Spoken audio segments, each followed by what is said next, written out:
ग्राम शांतिसर के पास एक विशाल सरोवर था, जहां कभी ढेर सारी मछलियां तैरती थी और मछुआरों की रोजी रोटी का साधन बनती थी। एक दिन एक नवागंतुक मछुआरा धीरज अपने कांटे और जाल के साथ सरोवर के किनारे बैठा था। कई घंटे बीत गए, मगर ना कोई हलचल, ना ही एक भी मछली फंसी। धीरज परेशान होकर सोचने लगा, कहीं मैं ऐसे हिस्से में तो कांटा नहीं डाल बैठा जहां मछलियां ही न हो। जैसे ही उसने पानी में झांका, हैरान रह गया। वहां तो कई मछलियां उसके कांटे के आसपास तैर रही थी। उसने आश्चर्य से सोचा, इतनी मछलियां और एक भी फंस नहीं रही।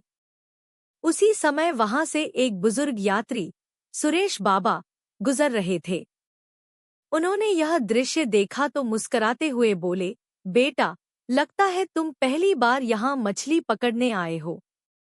तुम्हें शायद नहीं पता कि इस सरोवर की मछलियां अब कांटे में नहीं फंसती। धीरज चौंक कर पूछ बैठा, पर ऐसा क्यों? क्या इनमें कोई चालाकी आ गई है? सुरेश बाबा हंसते हुए बोले, कुछ महीनों पहले यहाँ एक तपस्वी महात्मा स्वामी शांतानंद जी रुके थे। उन्होंने मौन और आत्मसंयम पर कई दिन तक प्रवचन दिए।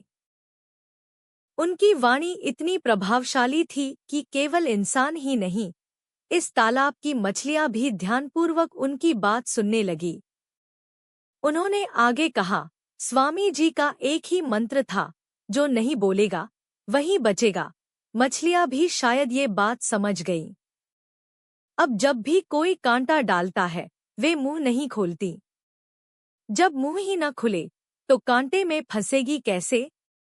धीरज अब पूरी तरह समझ चुका था कि सिर्फ जाल और कांटे से कुछ नहीं होगा, जीवन में समझदारी भी चाहिए। बाबा की बातों ने उसे सोचने पर मजबूर कर दिया। सच है, वह बड़बड़ाया, ईश्वर ने 2 आंखें दी, 2 कान, 2 नथुने, पर जीभ केवल एक। शायद इसीलिए, क्योंकि ये अकेली ही बहुत बड़ी समस्याओं की जड़ बन सकती है। धीरज का मन बदल गया। वह उठा और धीरे धीरे सरोवर से दूर चला गया। कहानी से सीख क्या मिला?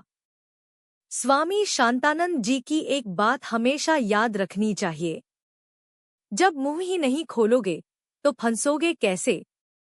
मनुष्य की वाणी उसका सबसे बड़ा बल भी बन सकती है और सबसे बड़ा दुर्बल पक्ष भी।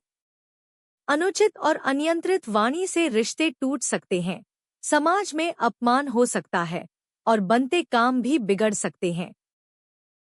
वहीं यदि हम कम बोलें, सोचकर बोलें और मीठा बोलें, तो हमारी छवि समाज में निखरती है।